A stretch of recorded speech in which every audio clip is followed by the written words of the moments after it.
The Plank, presented by Ram, starts now. Even though there's disappointment behind us, that doesn't have anything to do with us going forward. Again, we just finished up the first quarter of our season, and we're behind, and we're disappointed. One win, but an opportunity to get a lot more the second quarter, starting with Jacksonville. Well, that was Buccaneer head coach Lovie Smith summing up the first quarter of the season, which, as he said, ends up with a record of 1-3. Welcome to The Plank, presented by Ram. TK here at the helm. John Sable has the week off. This show is streaming exclusively on the free ABC Action News app and on abcactionnews.com. Okay, here's how to connect with us. Using Twitter, join the conversation using hashtag #ThePlank. You can also tweet me at tcorin, WFTS, or call us at 813-878-2888. I prefer the calls, but hey, it's your choice. Okay, where do we begin? I like to think I'm a patient guy and a realist, knowing the Buccaneers football team will have growing pains, but I don't think that this roster really was at an infancy stage when it would take more than 4 weeks to start eliminating game-changing mistakes. Yeah, they got a rookie quarterback, but, I mean, come on. Staring down receivers, throwing into double coverage, those are just a couple of traits that are going to bury you every time, as it did yesterday. All right, we'll get into all this in the next half an hour, but right now it is time for the Plank Report presented by Ram with Tampa Bay Times beat writer Greg Allman. And Greg, thanks a lot for joining us this afternoon. First of all, your general take of yesterday's loss. Oh, I mean, I think it's everything the Bucs can't do. You know, I mean, Jameis Winston had done a good job of limiting his mistakes the last 2 games. So to come out with 5 turnovers, 4 interceptions, especially early, like we've talked about, it's a recipe for being out of the ball game before it even starts.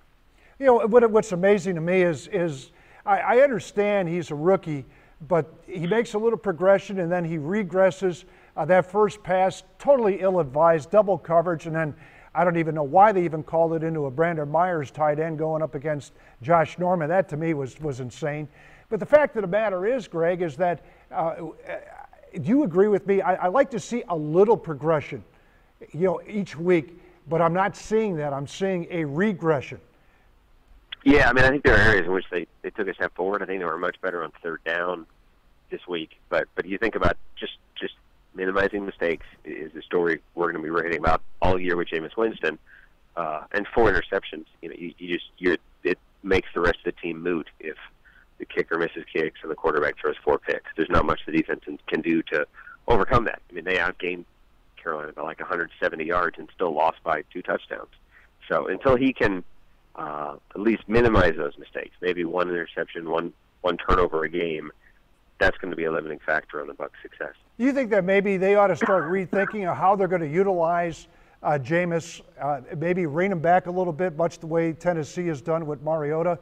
His quarterback rating, okay, is up there in 114, 117, and our guy here is down in the dumps. Maybe they just need to kind of ease him up just a little bit more and pull the reins back on him and try to give him that thought process of success instead of, you know, setting him up in some instances to fail. Yeah, I mean, yesterday I think they had the right game plan. I think they ran the ball well. I think they set up a lot of manageable third and short situations. I just don't think he executed very well on those plays. I mean, the 2 picks that Norman had, he threw very close to, you know, what's one of the more dangerous quarterbacks in the NFL, just didn't have a respect for being aware of where he is on the field and paid for it twice. You know, the 3rd interception, you know, maybe wasn't as bad. And then by the time you're talking about a 4th interception, it doesn't really matter at that point. So, yeah, I mean, you can dumb things down, but there wasn't a lot of complexity to what they had on Sunday, and he still struggled with that. So you compare him to Mariota, but, I mean, they're 2 different quarterbacks, and that Mariota's a lot more careful and has always been the more precise, more, you know, careful quarterback. So this is going to be a transition until Winston can get to be that guy in the NFL. Well, you brought up one of the positives, Doug Martin rushing for over 100 yards yesterday. They were 8 of 16 on first down, where last week they were 1 of 12. That was a marketable appreciation there on third down conversions. But, you know, I don't really care what they do between the 20s. I care what they do inside the red zone. And I take a look at that final score. You know, they put up 20-plus points. They give up 30-plus points. They still lose the football game. It all comes down to wins and losses here.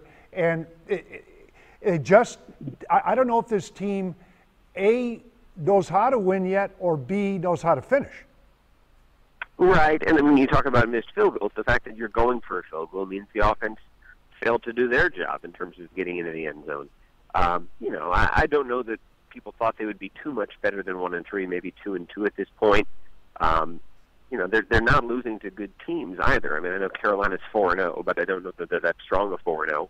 The first three teams they played are 1-7 against the rest of the NFL. So, again, I think this is a team people knew would make a measured step forward, and it was a matter of how big a step forward. And now it's looking more and more like a 4-5 win team instead of a 6 or 7 win team, unfortunately.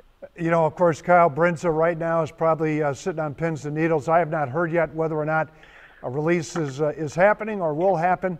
And then I can tell you, Tom, that our Rick Stroud has reported that they are waiving him today. So he's done with the Bucs. He will not be kicking for them again. Okay. Well, see, it's interesting because you got a rookie kicker here out of Notre Dame, a kid who has really disappointed.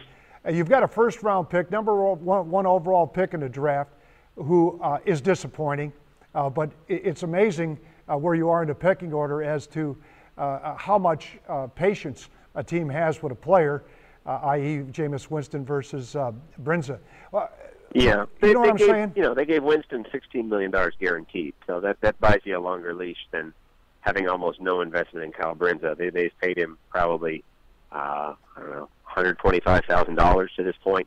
So there's literally no penalty to cutting him. They have no real investment in him. They'll pick somebody else up, whether it's Connor Barth or somebody else. But it all has to do with the investment you've made in the player, and they've made a franchise-level investment in Jameis. So you won't even see him at risk of coming off the field, let alone coming off the roster. Yeah, and it was actually a kind of comical yesterday when Connor Barth tweeted out that he was available. I'm available.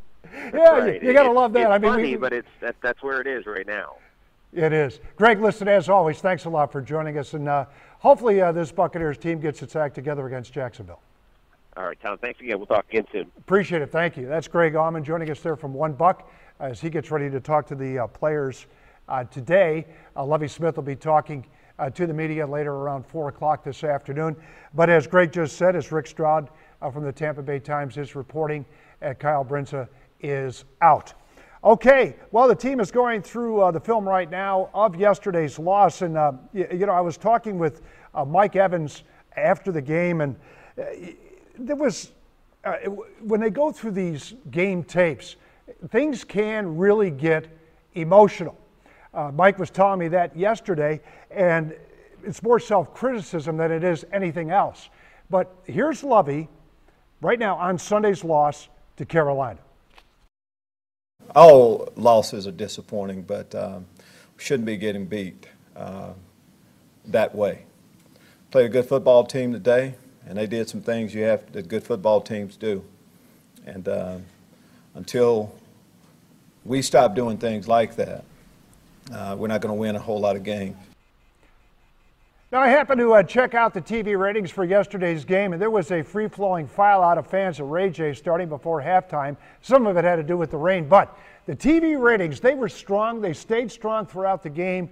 I think it was 37% of the audience was watching at that particular 37% of the audience was watching that game. 52.3% of the TV sets were going. I mean, that's a pretty healthy deal, and it did not diminish as the game went on.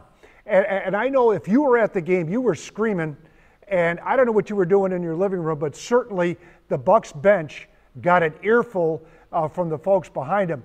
And believe me, they all heard it loud and clear. It's horrible, you know, hearing your fans boo you, you know, just asking for people to get fired and stuff like that. But, you know, it is what it is. We'll bounce back. When things are not going well, how clearly do you hear what's being said? You mentioned, you know, you hear from people. Very clear. This guy, fire that guy. I mean, very clear. You know, it's always disappointing. You know what I mean? Especially, you know, the way we've struggled at home. You know what I mean? The last couple of years, and so. Guess from here, you know what I mean, we definitely got to lick our wounds. Can't feel sorry for ourselves. We go in tomorrow, we analyze this tape. I think we left a lot of plays out there on the field, and we're making some very minor fundamental mistakes that are keeping us from getting over that hump. So we got all the right personnel, I believe, in the building to get it done. The fact is we got to go out there and execute better. Okay, here are the final stats from the Bucs versus the Panthers. Winston throwing the football a lot yesterday. A couple of touchdowns, of course, those 4 interceptions, one of them a tip. He had that one fumble early on. Brinza, well, he's gone. 1 for 3 field goals, 1 missed extra point. But as we said earlier in the show, as reported, he is going to be released. A third down, very much a marketable appreciation, 8 of 6 this week versus 1 and 12 last week. Carolina only 3 for 11. Penalties, they dropped those down. They had quite a few of those in double digits last week, dropped it down to 5. But then again, what really matters is that 37-23 final as Carolina goes to 4-0. And of course, every week we have somebody walk the plank, and we invite you to make your suggestions by going to #theplank and give us your suggestions. And of course, you can connect with us using Twitter, join the conversation using #theplank. You can also message me at tcorin@WFTS.com. And coming up, Phil Orban from the ABC affiliate in Charlotte joins us to talk about what the Panthers are saying as that team goes to 4-0. The Plank continues in a minute and change.